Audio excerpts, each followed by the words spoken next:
Selamat pagi semuanya. Kami dari kelompok 3 mata kuliah Bahasa Indonesia dengan Ibu Pengampu Ibu Yuliana Sari MPD. Dan pada kali ini kami akan memperlihatkan kepada teman-teman mengenai video sediaan kami, di mana kami menganalisis atau mereview sebuah buku yang berjudul Di Balik Penampungan. Sebelum kami memperlihatkan video kami akan memperkenalkan diri kami masing-masing. Nama saya Ramayani Pakpahan. Nama saya Rifda Syabana Sution. Nama saya Hidayati. Nama saya Ibu Wulandari. Sekian perkenalan singkat dari kelompok kami. Selamat menikmati video kami. Sampai jumpa. Di sini saya akan menjelaskan mengenai identitas buku yang akan kami gunakan sebagai tugas CPR kami. Nah, judul dari buku kami yaitu Di Balik Dinding Penampung, Kisah Nyata Tenaga Kerja Wanita di Luar Negeri. Penulis dari buku ini sendiri adalah Woro Januarti. Tempat buku ini diterbitkan berada di PT Pustaka Obor Indonesia. Kota terbit buku ini berada di Kota Jakarta, tepatnya pada tahun 2021. Jumlah banyaknya halaman pada buku ini adalah 179 halaman. Nah, untuk nomor ISBN sendiri, nomor buku ISBN ini adalah 978-623-642100. Sekian penjelasan mengenai identitas dari saya. Terima kasih. Udara terasa berat, seperti membawa aroma hujan dan kesedihan. Dia berdiri di teras, menggenggam surat yang kusut. Tunangannya, pria yang menjanjikan selamanya, telah menghancurkan mimpi mereka. Dia pergi, memilih ambisi daripada cinta, meninggalkannya dengan hati yang hancur. Hidup yang dulu penuh tawa dan cahaya, kini menjadi dingin dan kelabu. Jalanan yang familiar seolah mengejek rasa sakitnya. Keluarganya, meskipun mendukung, tidak bisa memperbaiki kepingan mimpinya yang hancur. Kekosongan yang mendalam menyelimuti dirinya. Dia tahu dia tidak bisa tinggal di sini, terjebak dalam lingkaran duka. Dia butuh perubahan, kesempatan untuk membangun kembali hidupnya, untuk menemukan kekuatannya sendiri. Dan begitulah, sebuah ide mulai berakar, sebuah bisikan dalam keheningan keputusasaannya. Menjadi seorang TKW selalu tampak seperti kenyataan yang jauh, sesuatu yang dilakukan wanita lain. Tapi sekarang, dihadapkan dengan hidupnya yang hancur, itu muncul sebagai secercah harapan. Sebuah kesempatan untuk melarikan diri dari kesedihan yang menyesakkan, untuk mencari nafkah, untuk mendapatkan kembali kemandiriannya. Keputusan itu tidak dibuat dengan mudah. Keluarganya, meskipun khawatir, mendukung pilihannya. Mereka tahu dia perlu menempa jalannya sendiri. Dengan hati yang berat dan secercah harapan, dia mengepak tasnya, meninggalkan pecahan masa lalunya. Perjalanan ke pusat pelatihan dipenuhi dengan campuran kecemasan dan antisipasi. Wajah-wajah di sekitarnya, sebagian besar perempuan, mencerminkan kaleidoskop emosi ketakutan, tekad, harapan. Mereka semua terikat oleh benang tak terlihat, disatukan oleh keadaan mereka. Pusat pelatihan adalah tempat bercampurnya budaya dan bahasa. Perempuan dari berbagai pelosok negeri, masing-masing dengan kisah dan impian mereka sendiri. Mereka berbagi kamar asrama yang sempit, makanan yang sederhana, dan rutinitas melelahkan dari kelas bahasa dan pelatihan keterampilan rumah tangga. Terlepas dari kesulitannya, rasa kebersamaan tumbuh subur. Mereka berbagi tawa, air mata, dan cerita bisikan hingga larut malam. Ikatan persahabatan terbentuk, menawarkan penghiburan dan kekuatan dalam menghadapi ketidakpastian. Di antara mereka, dia menemukan teman sejati dalam diri Maya, seorang wanita muda dengan kecerdasan dan hati emas. Mereka berbagi harapan, ketakutan, dan kisah cinta masa lalu mereka.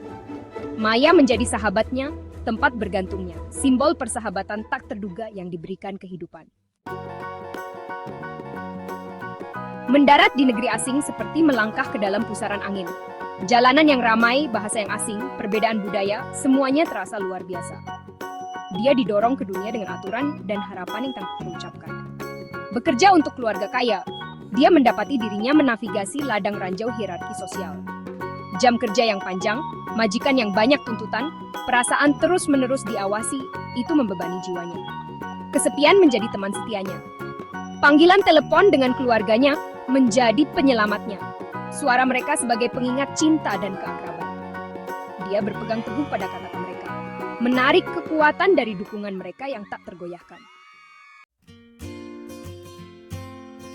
Dalam kesepian hidupnya yang baru, dia menemukan penghiburan di tempat yang tak terduga. Dia berteman dengan pekerja migran lain, perempuan yang memahami perjuangannya, yang berbicara bahasanya, yang berbagi kerinduannya akan rumah.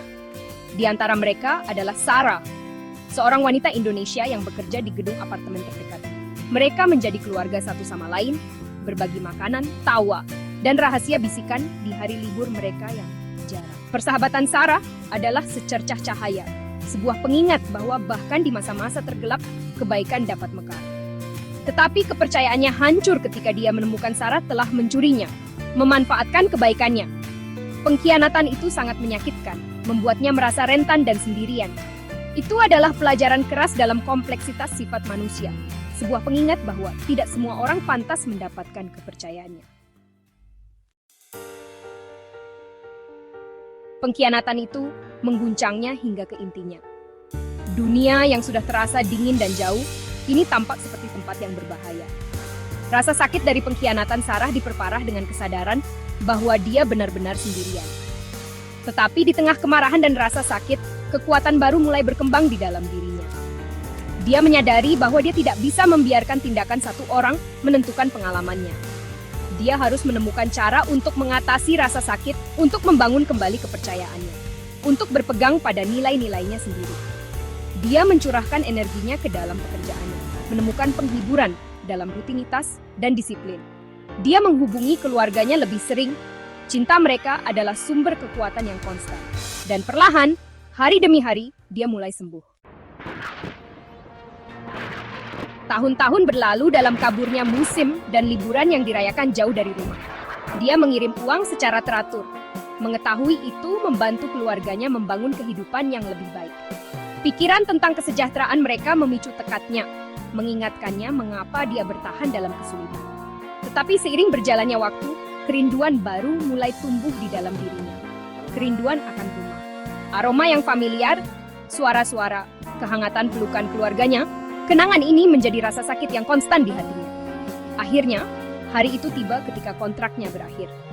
Dengan campuran kegembiraan dan ketakutan, dia naik pesawat, hatinya dipenuhi dengan campuran emosi. Perjalanan pulang adalah ziarah, perjalanan kembali ke dirinya sendiri. Kembali ke rumah terasa familiar sekaligus asing. Jalanan masa kecilnya menyimpan nostalgia yang pahit. Keluarganya menyambutnya dengan tangan terbuka.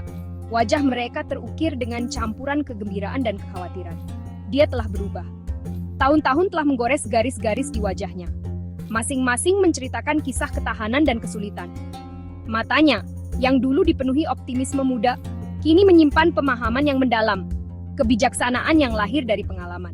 Dia membawa bekas luka perjalanannya, rasa sakit karena patah hati, sengatan pengkhianatan, rasa sakit karena kesepian. Tetapi, bekas luka ini juga merupakan lencana kehormatannya, bukti kekuatannya, keberaniannya, dan semangatnya yang tak tergoyahkan. Kehidupan setelah kepulangannya adalah proses penyesuaian kembali. Dia harus mempelajari kembali ritme tanah airnya untuk menemukan tempatnya di masyarakat yang telah berjalan. Tetapi dia bukan lagi gadis naif yang telah pergi bertahun-tahun yang lalu. Dia adalah seorang penyintas, seorang wanita yang ditempa dalam api kesulitan. Dia membawa dalam dirinya apresiasi baru untuk hal-hal sederhana dalam hidup, kehangatan keluarga, kenyamanan teman, keindahan tanah airnya. Perjalanannya sebagai TKW penuh dengan tantangan, tetapi itu juga merupakan perjalanan penemuan diri. Dia telah mempelajari arti sebenarnya dari kekuatan, pentingnya ketahanan, dan kekuatan transformatif dari harapan. Hatinya, yang pernah hancur, telah ditempa kembali, lebih kuat dan lebih tangguh dari sebelumnya. Baik, di sini saya akan memberikan kekuatan dan kelebihan pada buku di balik Delik Penampungan karya Wono Januarti. Di mana buku ini menyajikan kisah-kisah nyata tenaga kerja wanita Indonesia yang bekerja di luar negeri. Untuk kekuatan pada buku ini terletak pada bagaimana kemampuan penulis dalam membangun rasa empati dan pemahaman mendalam yang dimiliki oleh para pembaca. Buku ini memberikan detail-detail yang spesifik seperti bagaimana kerinduan seorang perempuan terhadap keluarganya yang ada di Indonesia, serta memberikan deskripsi-deskripsi terkait kejadian-kejadian yang ada pada cerita tersebut. Selanjutnya untuk kekurangan, menurut kelompok kami, kekurangan pada buku ini terdapat pada desain dan ilustrasi yang ada pada buku ini.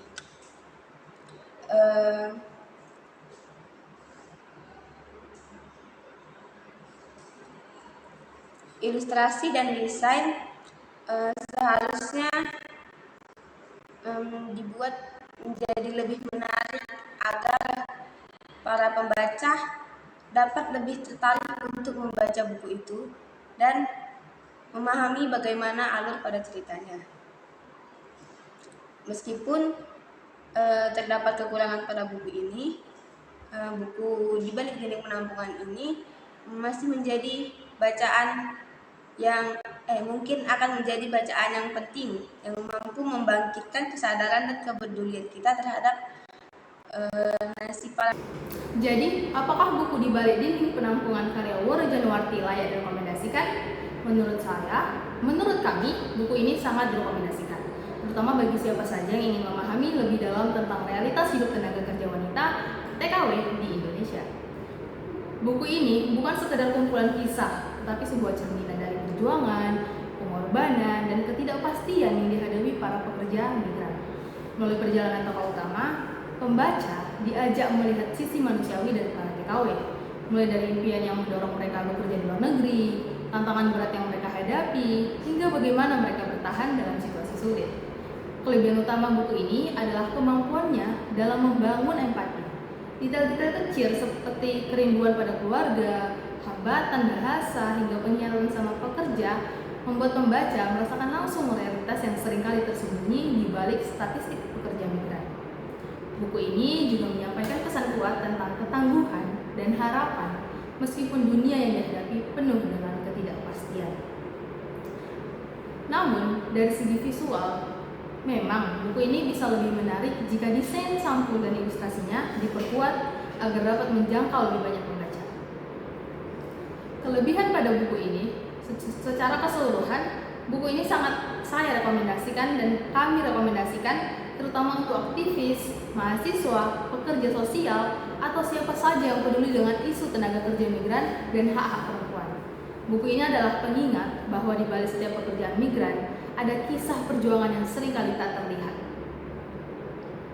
Bagaimana menurut kalian? Apakah buku ini menarik untuk dibaca? Share pendapat kalian di kolom komentar di bawah ini ya.